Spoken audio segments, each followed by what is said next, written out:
DC here. Hi guys and gals. Well, it's time for the 2016 tree vlog. And I was just thinking a few seconds ago what I don't do to make a tree vlog video. Came up here once, the battery was just about gone. Went down, changed the battery. Didn't want to do that in the middle of the tree vlog. Came back, started recording, and the SD card was full. So went down and put another one. But now here I am in the tree, and as you can see, yeah, it's a little ways down. But anyway, yeah, it's a bit of work to be done. I haven't started yet. Get the pleasure done before the work here, because yeah, this is a fair bit of work. So what was I going to talk about today? Well, I thought I'd talk about what was I going to talk about? Yeah, now I was going to talk about adoption, and actually the act of belonging, or grafting. Since I'm in a tree and doing a tree vlog, I thought that might not be a bad subject. Not too long ago I was reading an article about someone who was trying to find their identity.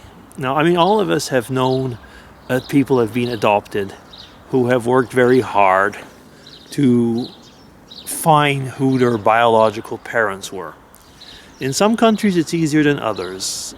Some will not let you get into the records, some will. I had a cousin who was adopted, and when they did manage somehow to find via I guess a private investigator who was my cousin's father, but the father said he just simply did not want to hear about the person. It was my cousin, and wanted really that was a part of a closed chapter, and that was it. As far as I know, he never found out who his mother was. Anyway, on the other hand, I noted on Mrs. DC's side there was an adopted well, now how does the story go? Yes, I think a distant aunt had left a child for adoption, and something like 40 years at least, if not more, years after, the adopted child had found his biological mother, which was, like I say, one of Mrs. DC's relatives. I believe it was, yes. And there was a joyful reunion. Without getting into and without actually knowing all the details, there were reasons at the time for putting the child up for adoption. Okay. So very often, I mean, some of you who are actually going to be watching this video are adopted. I know that some have not tried or don't mind or care about who the biological parents were, but others do. I mean, and I know that I've known at least one person who is now, I was going to say, living a very fulfilling life with both adopted and biological parents. Now, it's really very interesting and nice, but the topic I was going to bring on here a little bit was the whole question of adoption, and I think the fact that when you are adopted or the success of it, I should put it that way, is the feeling and belonging to where you are. So it goes both ways. I mean, many people hide from the child that they're adopted. I don't know, I would say that's, at least depending on the circumstances, I would probably go against that. I would say no, it's good that the person knows from you rather than finding it out from some other way. But the whole thing is the question of being grafted in. Now, aren't we all in a way adoptees? All of us, or pretty well all of us have gone through situations where we've had to be grafted into something new.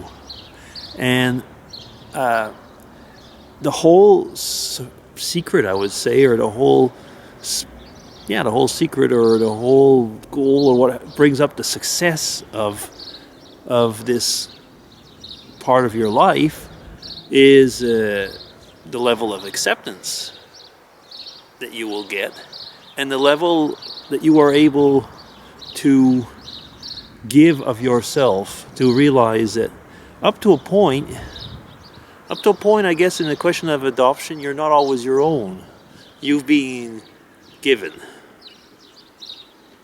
Now, that's the same, like I say, in situations in life. A lot of us have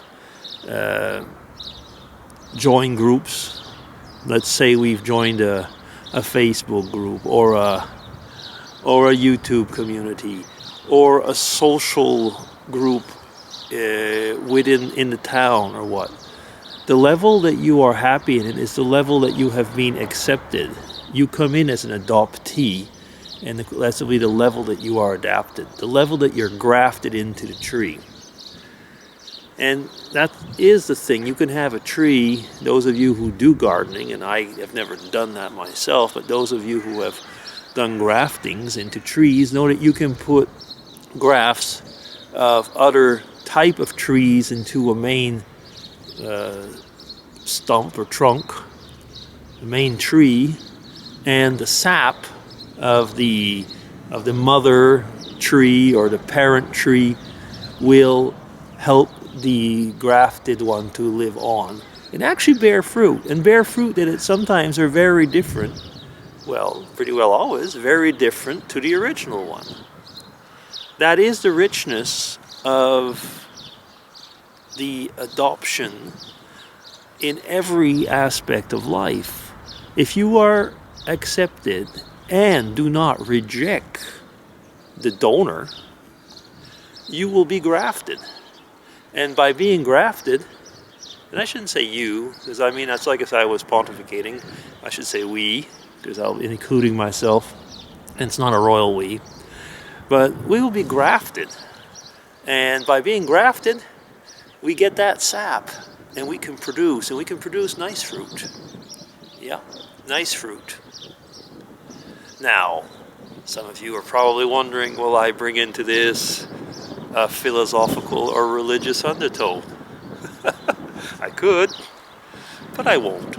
It's for you to put it in there yourself. I mean, I think it's pretty self-evident that there's many ways that you can interpret this whole vlog. Anyway, that will be my 2016 tree vlog, adoption and grafting into that tree. Yeah, I can't talk much longer because I gotta go work. So DC signing off, everybody.